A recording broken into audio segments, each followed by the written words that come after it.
Halo Sobat Maya, kembali lagi bersama saya Sudarsan Glory. Apa kabar Sobat Maya semuanya? Saya harap semuanya sehat-sehat, bahagia, dan semakin sukses ya. Nah, Sobat Maya, jadi video kali ini adalah lanjutan dari video saya yang sebelumnya. Yang ini nih, kenapa saya memilih saham part 1. Nah, jadi ini adalah video part 2-nya nih. Ya, jadi basically kemarin tuh ada 3 alasan kan ya. Yang pertama karena capital gain atau return-nya gede, relatif lebih besar lah ya dibanding instrumen yang lain nih.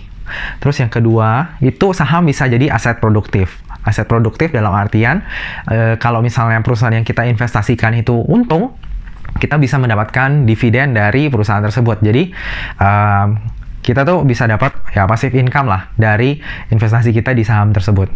Nah, terus yang ketiga, untuk memulai saham kita bisa dari jumlah nominal yang kecil. Kalau misalnya kayak kita invest rumah gitu kan butuh duit yang banyak. Tapi kalau saham kan kita bisa startnya dari kecil banget nih. Dari Rp5.000 ya udah bisa nih beli satu lot yang harga 50 perak. Tapi harga 50 itu rata-rata perusahaan yang jelek sih gitu. Nah, jadi di video kali ini saya akan lanjutin lagi alasan kenapa saya memilih investasi saham.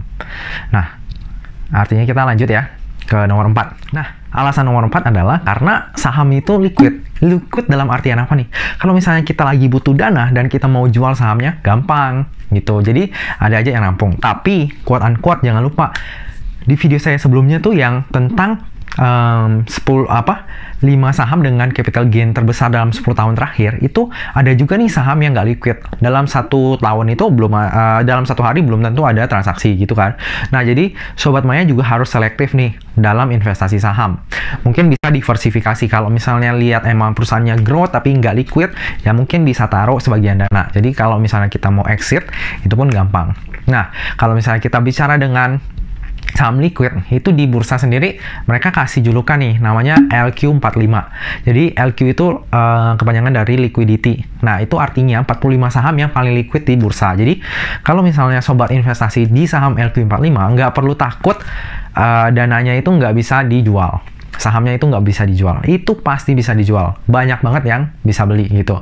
Nah, jadi kalau misalnya kita bicara investasi yang lain ya, kayak misalnya rumah atau emas, ya emas sih masih oke lah ya. Cuma perbedaan kalau kita bicara di saham kan itu ada bid dan offer nih. Nah, kalau di saham kan ada harga beli, harga jual. Nah, itu biasanya spreadnya agak tinggi gitu. Dan kalau saham pun sebenarnya itu safe haven. Dan kalau pergerakannya emang relatif lebih nggak fluktuatif ya dibanding saham ya. Cuma pas kemarin pandemi itu karena orang-orang pegang cash dan mulai beralih ke safe haven, emas naik tinggi.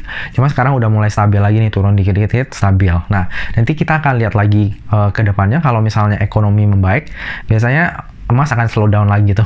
Nah, alasan kelima adalah karena transaksi saham itu mudah banget, bisa dilakukan di mana aja selama ada internet gitu. Saya tuh pernah traveling ke luar negeri dan saya tuh masih bisa mantau harga saham, bahkan melakukan harga jual beli lewat smartphone. Jadi emang sekarang tuh gampang banget. Kalau misalnya Sobat Maya mau jadi trader ataupun investor di bursa saham, itu Sobat Maya tinggal butuh handphone doang nih untuk melakukan transaksinya. Nggak perlu yang kayak dulu, kita telepon broker untuk jual beli. Enggak, kita udah semuanya by smartphone nih. Jadi udah gampang banget. Banyak sekuritas yang udah support hal itu. Jadi saham itu sekarang diperjualbelikan ya kayak kita bisa ngomong itu kayak dagang saham ya. Dagang saham itu lebih gampang dari kita dagang kopi. Kopi masih perlu diracik dan lain-lain ya. Kalau saham itu misalnya dagang ya, bukan invest ya. Kita beli, terus kita mau jual lebih tinggi. Nah, itu bisa. Gampang banget lewat smartphone doang. Nah, terus kita bicara yang alasan keenam nih ya. Alasan keenam ini sebenarnya lebih ke enggak ribet tentang pajak. Ya, kalau di saham itu cuma ada 2 jenis pajak nih. Pertama, pajak penghasilan atas penjualan saham. Yang kedua, pajak dari dividen. Jadi pajak penghasilan dari dividen. Nah, kalau pajak penghasilan dari dividen itu kenanya 10% nih. Jadi contohnya misalnya kemarin Sobat Maya ada yang beli saham Demas nih. Nah, itu kan dia saham dividen interimnya kan Rp25 per lembar. Nah, itu nanti dipotong pajak 10%. Ya, jadi Sobat Maya dapatnya 22,5 perak per lembar saham. Kayak gitu. Nah, kalau misalnya deposito kan 20%. Dividen ini lebih kecil, 10%. Dan itu udah final juga sama kayak deposito. Nah, kalau misalnya pajak penghasilan dari penjualan saham itu cuma 0,1%. Jadi, kalau di dunia saham, itu kita udah nggak ribet-ribet lagi. Udah jelas pajaknya. Untuk pajak penghasilannya ya. Jadi kalau dividen 10%, kalau penjualan saham itu 0,1%. Jadi udah nggak ribet. Itu salah satu alasan kenapa orang banyak pilih saham juga nih. Udah nggak ribet tentang pajaknya. Nah, selanjutnya alasan ke-7 nih. Kenapa saya pilih investasi saham? Investasi saham itu sebenarnya aman. Kenapa saya bisa bilang aman? Karena dana yang kita setorin itu bukan ke sekuritas. Jadi kalau misalnya sekuritasnya itu mau kabur, itu udah nggak bisa. Karena yang kita buka itu adalah rekening dana nasabah nih. Nah, itu kustodiannya di bank-bank. Jadi contohnya kita pilih RDN-nya di BCA ya, di BCA. Dan kalau taruh duit di bank itu kan lebih aman ya. Tapi jangan lupa bahwa yang dijamin itu adalah duit kita yang ada di bank. Tapi kalau misalnya Sobat Maya beli saham, terus sahamnya delisting, sampai saat ini BI dan OJK itu belum ada aturan sih untuk kayak perlindungan konsumen itu. Nah, jadi yang seperti saya pernah mention sebelumnya itu, saya pernah tuh kena saham yang delisting, INVS. Nah, itu benar-benar duit kita semuanya. Nah, semoga sih Sobat Maya nggak ada yang kena kayak gitu juga. Nah, Sobat Maya, itulah 7 alasan kenapa saya memilih instrumen investasi saham. Mungkin kalau misalnya Sobat Maya ada kepikiran hal lain kenapa investasi saham itu menjanjikan dan menyenangkan, Sobat Maya bisa tulis di kolom komentar juga ya. Nah, Sobat Maya, sekian video dari saya hari ini. Semoga Sobat Maya suka dengan sharing saya, dan semoga kita bisa cuan bareng-bareng lah ya dari saham nantinya. Investasi saham itu investasi jangka panjang, jangan lupakan hal itu. Tapi Sobat Maya juga harus tetap selalu update dengan berita-berita nih. Perbanyak baca berita. Jangan perbanyak dengar omongan orang. Karena dengar omongan orang itu di bursa saham bisa fatal banget. Karena kalau bagi saya ya, kalau harga saham itu turun karena analisa saya sendiri, itu saya lebih puas. Maksudnya lebih legowo. Tapi kalau saya salah nih, apalagi beli di pucuk gara-gara rekomendasi orang, apalagi yang pom-pom tuh, wah rasanya gitu. Kesel ya. Nah, jadi Sobat Maya, saham itu luas banget.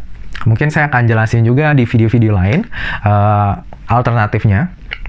Jadi kalau saya sendiri ini di keluarga saya itu investasinya tadi di deposito sama di saham.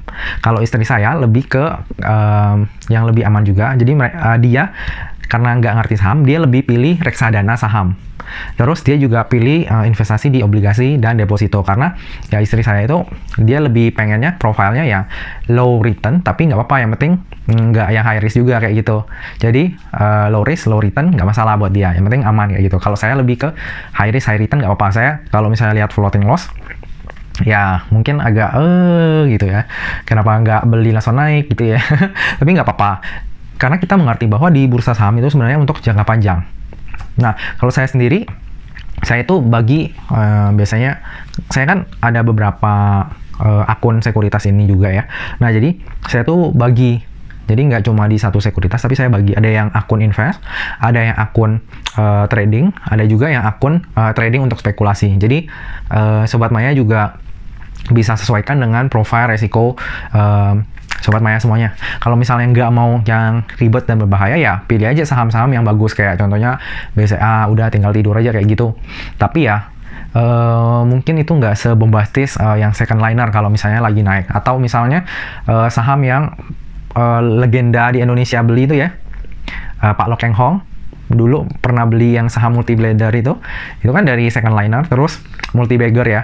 Nah, kalau misalnya kita udah beli blue chip, ya mungkin kenaikannya terbatas, tapi itu konsisten. Jadi semuanya balik lagi ke Sobat Maya, lebih nyamannya yang mana. Mending kita pilih yang nyaman buat kita sih, karena kita cari duit ya cari duit, kita pengen investasi, cari uang tambahan iya, tapi jangan sampai mengorbankan kesehatan mental dan fisik kita kayak gitu ya.